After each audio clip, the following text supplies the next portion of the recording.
Bata ni Casimiro ng bugbog, Hideyuki Ohashi, malakas si Casimiro at binunyag na nanood si Inoue sa laban. Ito at pag-usapan natin, pero bago ang lahat, pag-subscribe po ng channel ko, huwag niyo na rin kalimutan i-click ang notification bell para lagi kayong una sa balita. Balita sa mga pambato na isasalang, pasabog na video, lahat yan nandito. Minyo Cruz TV ang iyong paborito. Pag-usapan nga po natin mga kaboxing, bata ni Cuadro Alas na si Boy Bagsik na nalasa, laking improvement na nga ni Boy Bagsik compare noong lumalaban pa ito sa Battle of the YouTuber na bara-bara lang kung sumuntok. Knockout nga ang sinapit ng kalaban dito ni Boy Bagsik. Courtesy nga po pala kay Kevin the Great TV. Please subscribe po kayo sa YouTube channel niya.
Samantalang reaksyon naman ng promoter at manager ni Japanese Monster Naoya Inoue na si Hideyuki Ohashi na gusto daw nila na magkaroon muna ng isang laban si Cuadro Alas bago itong si Naoya Inoue.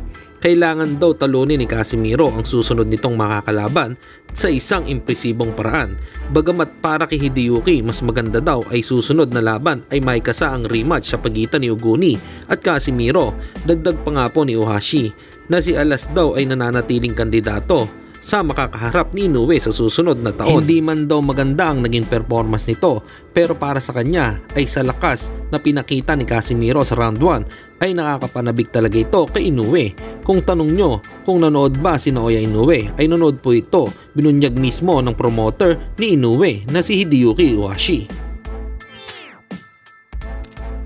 At sa kabilang balita naman tayo mga kaboxing, may singit ko lang na meron ng mga kalaban si Jonas Sultan sa November 15 na si Rico Masuda sa Kokogikan, Tokyo, Japan. Hanggang dito na lang muna ang ating balita. Dito na lang ang aking boxing news report. Mabu!